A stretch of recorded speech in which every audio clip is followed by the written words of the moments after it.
Alright guys, welcome back to the shop. We are going to, we're tackling the next step on my buddy's 350X here. We're going to put a carburetor on it. We're going to put a 400EX carburetor on this 350X. Should be pretty straightforward for you, I'm sure it would be. For me, nope. Not straightforward at all.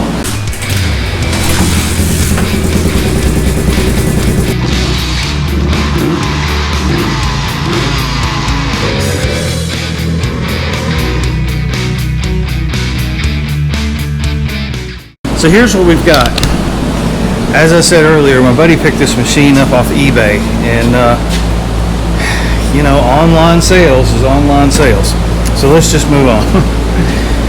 This is not right. We talk about completeness, originality, what's right and what's not when you're looking at these machines. This is an exhaust reducer from a car. This carburetor really belongs on a two-stroke. Belongs on an 84 Honda 250R is really what it fits, what it should be on. Because of that, this cable has been changed out because it's not the right kind of cable. So we've got to change the cable out to match our carburetor. Now, y'all know who to go to for a carburetor. So the reason we go to a 400EX carburetor is really two reasons. One, it's got a pulse pump on it to where when you initially give it fuel, even with the machine off, fuel is squirted into the throat of the carburetor, and so cold starts are a lot better. So we got a little order from our good friend Curtie at 223 Cycles, and he hooked us up. We've got a new original OE Honda Petcock. We're going to run clear fuel line, and I really like clear fuel line. You see the fuel in, you can look at it for trash, you can keep up with it, or especially on a machine that could be hard to kick at times, and you're kicking and kicking and kicking, and you don't even know if there's any fuel in the carburetor. Is it getting there? Did you turn the fuel off? Clear fuel line, something as simple as that. These are the factory jets. We've already changed the jets out. I'll put some footage up on the screen here for you. Alright, so we're going to go ahead, and we got our GIS screwdriver, of course another product that Curtie sells. And if you were just changing the main, you can remove just this bottom plug. But we are going to be changing the start jet too. So we're going to go ahead and open this up. Now, you can order this already pre-jetted for your machine through Curtie. You don't have to do this. Just when you place the order, you be sure and you tell him what you're running. If you're running a custom exhaust or a custom intake or something like that, and he'll be happy to set this up for you. But for those of you that already have carburetors and you are still struggling with getting the right jet or unsure what to do, this is kind of just a once over here, kind of show you what to go through. You can actually order just jets from Curtie directly. So just be careful when you pull that off. You have your overflow tube here. You don't want to mess that up. So be careful when you take that off. Remember that this black line goes over to this post right here. You see how that's marked? It's already pre-marked by the factory right there. Alright, so we're going to pull our main out. Let's see what we were dealing with here. Alright, looks like we were going to be going from a 150 to a 152, which doesn't sound like a lot, but it's enough. And if it's not enough, we can always increase it. We go to the next size of 156 or 158. Snug that right back down. We're going to need. Now I'm going to tell you the proper tool is they make a jet tool for this, but you probably don't have one. But you probably do have a flathead screwdriver. So find the best screwdriver, and I mean a tight fit screwdriver, into that jet. And just back it out. And don't go in here with a screwdriver that's too small. Okay, these are brass. You will break them. Once you get it loose, it just falls right out. And there's your jet. Now this is your run jet. If you get your machine out in the morning and it won't idle, it'll run but it won't idle, or it's real hard to start, then you need to go right here. You need to be sure this jet is clean. Take a wire, run through there and make sure that jet is completely clean. We're going to change that out. Now we talked about in a previous video that every manufacturer of carburetor runs different jets. So Mikuni jets will not fit in a Ken, and Ken jets will not fit in a Mikuni. So again, make sure you get a real good feel for that. Tighten it down. Not too crazy, but tight enough. Okay, and that's it. We just upsized our jets. It's just that simple. It's nothing to it. You can have Curtie do this when you order your carburetor, or you can do it yourself. It's up to you. All right, I can guarantee your removal is going to be different than this one. As you see, we've taken the seat and the tank off already. So we're just going to go ahead and we're just going to take this apart. We just did a carb replacement on the other 350. Make it a little easier for y'all. We're going to go ahead and remove the snorkel down tube.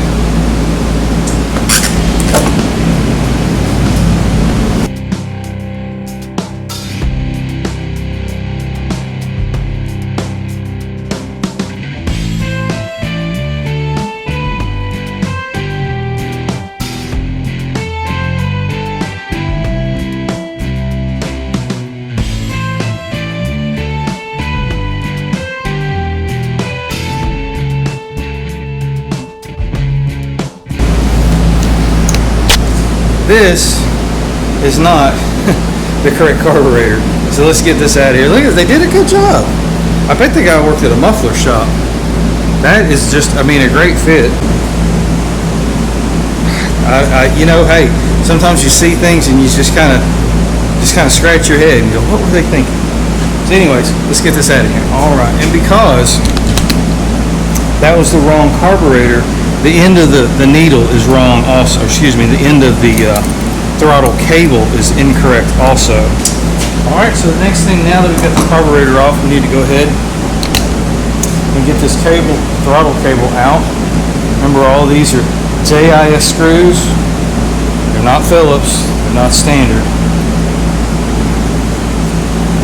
We talked about it in an earlier video about when you buy something, whether it's online or local, doesn't matter. You need to go through it. You need to service it. You need to make sure you know what you're dealing with, what you purchased. Always something hiding. Somebody's been in here. So they couldn't get full throttle, so they took a grinder out to the housing. Look at this. A grinder's been here and relieved this so this arm could come over further. Look at that. That's like turning it up to 11, guys. That's not right either. You know, we do those willet runs, and there's a big difference between running and riding. And this kind of goes to the same thing. This machine ran in road, but it just wasn't right.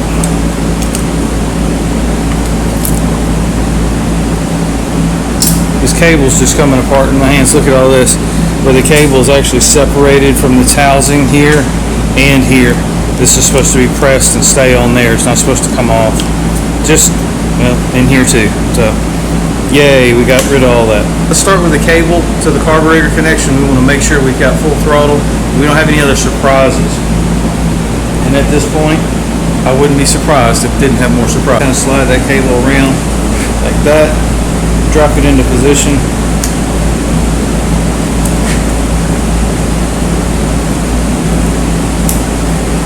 There. It just drops right in. I like a pick. It works really well for that. It kind of gets in there between the housing and the arm.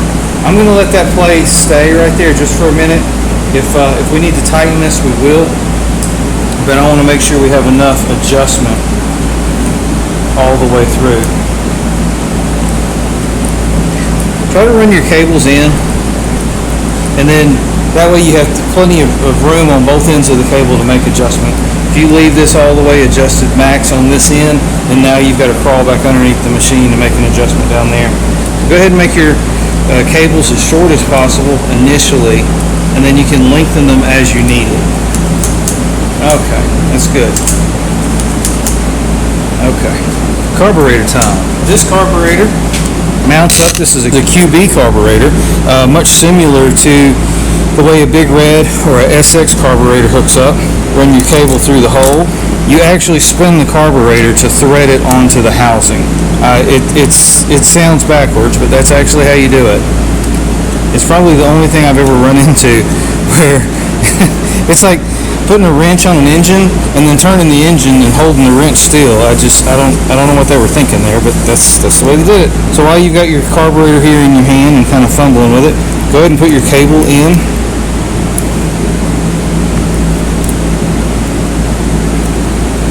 And let it follow around this ramp. And what we're going to check for is we want to check for full throttle and closed throttle, even more so important. I can tell there's already a little play in the cable. It's not real taut. This is our fast idle adjustment here. So we want to make sure that's down low enough that our slide is bottoming out, that slide comes all the way down and bottoms out. Now this is just an initial setting, but you just don't want it to run away. You don't want to fire this thing up and it take off. So what I'm checking here is to make sure this slide is going all the way down. And while it does that, I'm going to go ahead and kind of position the carburetor the way it sets in the machine like this. And we have a jam nut here on our cable. Now remember, we still have a lot of adjustment up here on the throttle itself. Okay, so you don't have to make a lot of adjustment down here.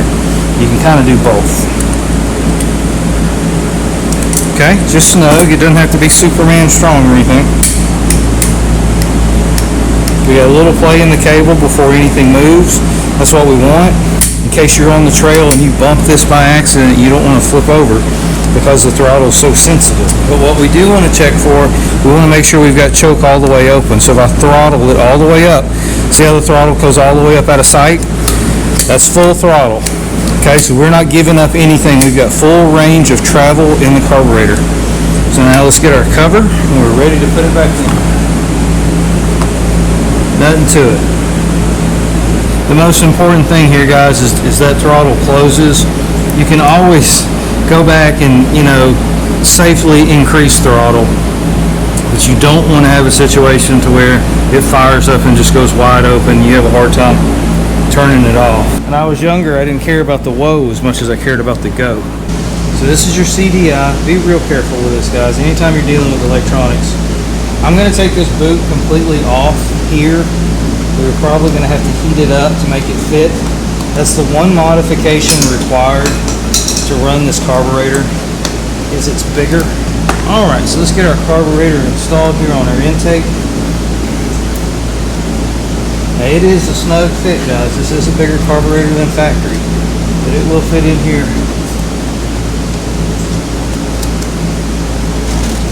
Just be careful about this boot. Don't put a lot of pressure on this boot.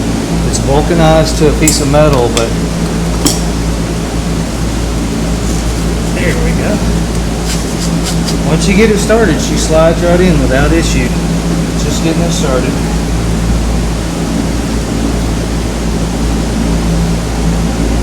I'm going to go ahead and clamp this in place. Alright, double check our throttle. I'm comfortable with that.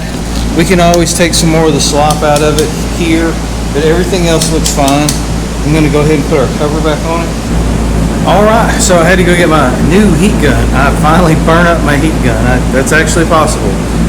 I actually used it that much. I gotta tell you, heat guns are, you'll find 1,000 different things to use a heat gun for once you get one. So I'll put a link in the description. Y'all check it out. They're great to have around the house, or shop, or wherever. So this one is gray. I haven't used it, first time.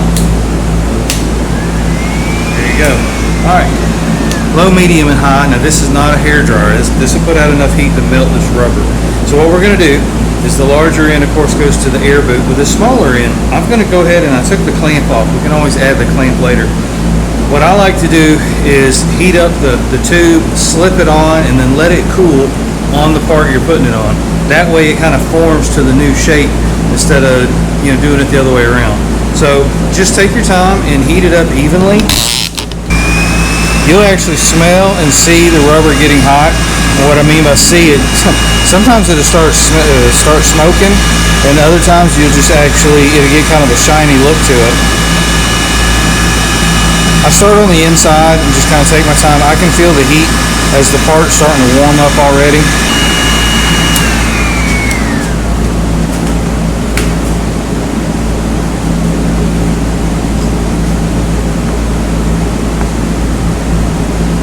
Make sure it's good and square while it's on there.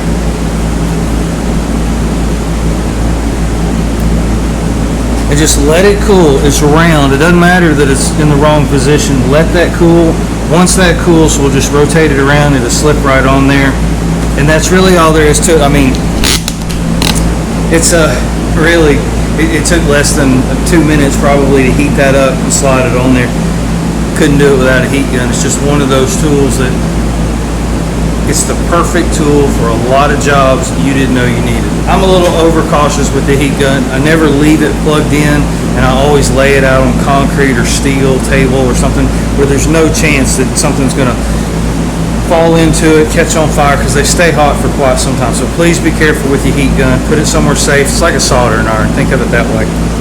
Just err on the side of caution. That's all.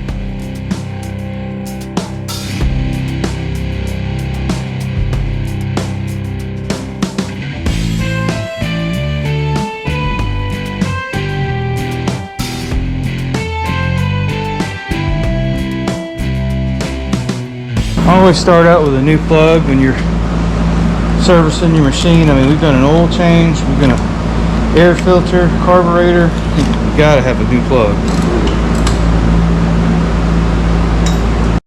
All right, and just with a little heating up of that that intake boot, it slips right on there. Now, I will tell you, I did have to upsize and get to a little bit bigger clamp. The factory clamp will not fit here.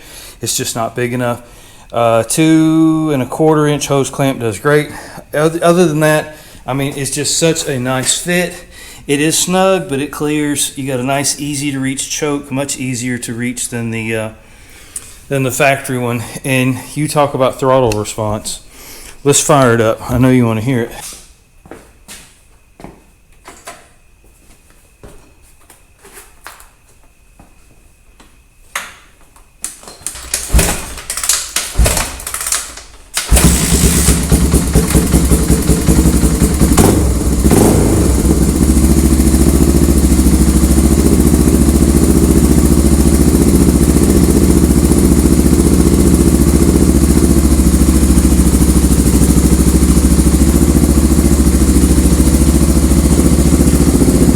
Got the rear disc out of this. This is a super trap. We're going to clean them. The exhaust was just so full of smut. This machine was fouling plugs every time you fired up, and just the inside is just going to take a while to get all that out. But the discs are just filthy stuff like they are in there. Got a good tone though. I don't think the neighbors will like it, but good tone nonetheless.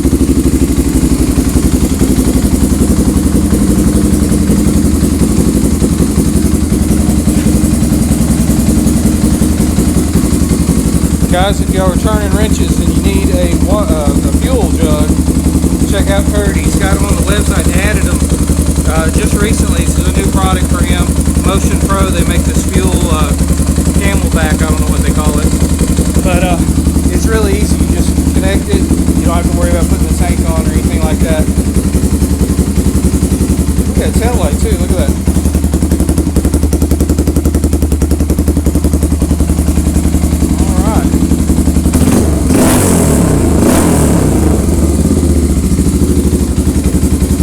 Healthy. Okay.